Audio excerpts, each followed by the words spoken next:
کرو فل یمت. آقا کیوں فرمایا انی اشفع لہم و اشہد لہم, جو میرا امتی مدینہ آ کے مرنے کی کوشش کرے گا قیامت کا دن ہوگا اس بندے کے ضامن بڑے ہوں گے مگر پہلا ضامن مصطفیٰ ہوگا. وہ میرے مدینہ میں مرنے کی کوشش کرتا تھا, ضامن بھی میں بنوں گا اور اس کا گواہ بھی میں بنوں گا.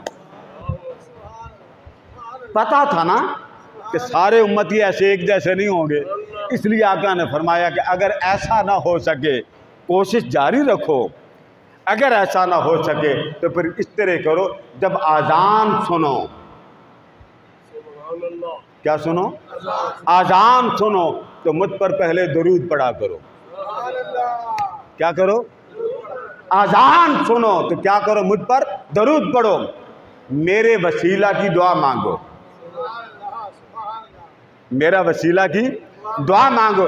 جو امتی چلو یہ نہیں کر سکا, مدینہ مرنے کی کوشش کرتا رہا, اسے ٹکٹ نہیں ملا, اسے ویزا نہیں ملا, اسے نیشنلٹی نہیں ملی, ملتی ہی نہیں دیتے وہ عرب والے. تو آقا کو پتا تھا نا کہ سارے امتیوں کو اجازت نہیں ملے گی, تو کیا حل دیا, فرمایا اگر کچھ نہیں ہوتا اذان سننے کے بعد مجھ پر درود پڑھو. آقا کیا ہوگا, فرمایا وسیلے کی دعا تم مانگ لو اور قیامت کے وقت تمہارا بازو پکڑ کر جنت میں لے کے جانا میرا کام, تمہارا کام ختم. تمہاری شفاعت بھی میں کروں گا, تمہارا ضامن بھی میں بنوں گا. پتا تھا غلام ایک درجے کے نہیں ہوتے, معلوم نہیں میرے غلام کو کون پوچھے. فرمایا غلام فکر نہ کر.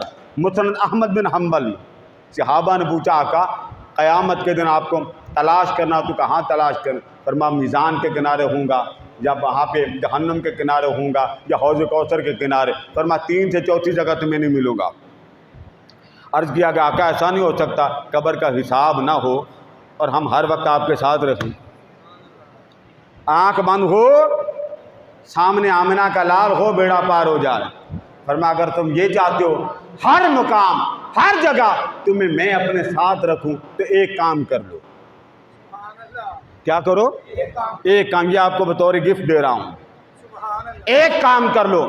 فرمایا میں قیامت کے دن میدان محشر میں جہاں جہاں بھی جاؤں گا اس امتی کو گھسیٹ کے اپنے ساتھ لے جاؤں گا, وہ بھی میرے ساتھ جائے. میں جدھر جاؤں گا وہ بھی, جیسے بچے نہیں جاتے اپنے باپ کے ساتھ, باپ انگلی کو پکڑ لیتا, پتہ اس کو نہیں ہوتا ابا جی نے کدھر جانا, لیکن اس کو حوصلہ رہتا ہے کہ میرے ابا جان میرے ساتھ. فرمایا امتی غم نہ کر, جدھر میں جاؤں گا ادھر تو جائے گا. آقا پھر میں کیا کروں؟